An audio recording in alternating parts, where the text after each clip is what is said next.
तोरे काटा चिल्ला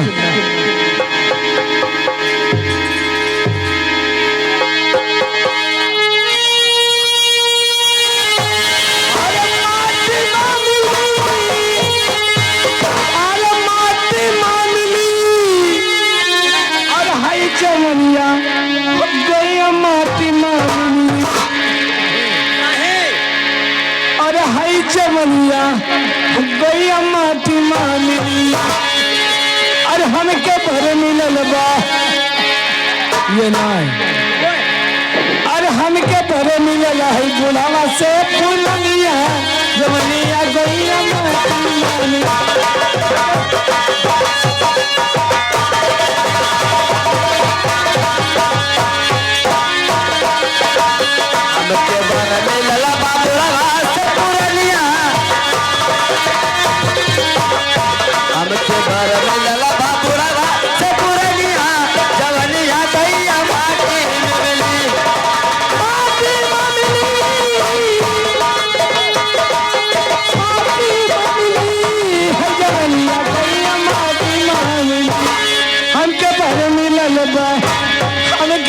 बुढ़वा से पुरनिया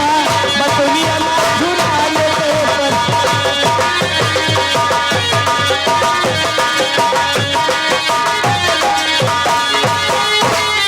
पर बराबर खोजन गए ससुर के द्वार। ए माधो कहाँ आया हो? वो धुरावत है कि पिता मरे पर खोजन गए ससुर के द्वार। अरे 8 भैंसी अगवार देखे कैसे वीरेंद्र का दामाद वीरेंद्र का दामाद दिल्ली वाले हुए। अरे 8 भैंसी अगवार देखे अरे 10 पहला पिछवारे अरे बकरी 16 गज के हो अरे बकरी 16 गज के दूरी तला तलिया जमनिया गैया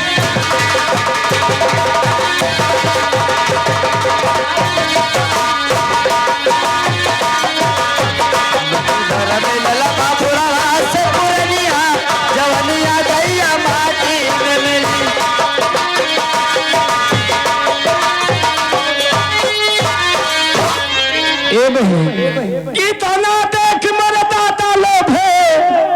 अरे मत मारी मोर भैया तना देख मोर दाता लोभे मत मारे मोर भैया हम नंदा परवारी हुई ए भैया की तना देख मोर दाता लोभे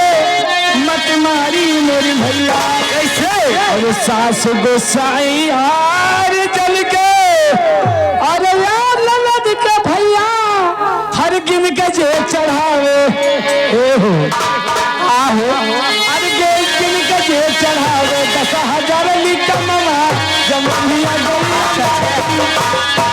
गिन के जे चढ़ावे 10,000 लगनिया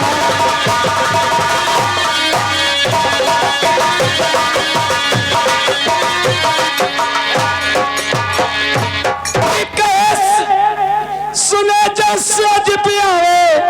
बैठ गए गोड़वारी। अच्छा बहनी वो बने काम चुमा चाटे मोड़वारी सोते गोड़वारी से। अच्छा सुने जसज पियावे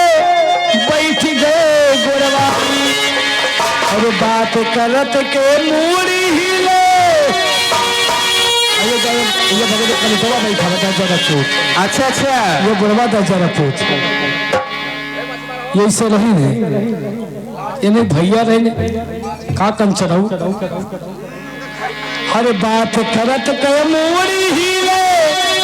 अरे हम दादा कहत ल जाई अरे जियरा जरा थे का हर जियरा जरा थे कहा थे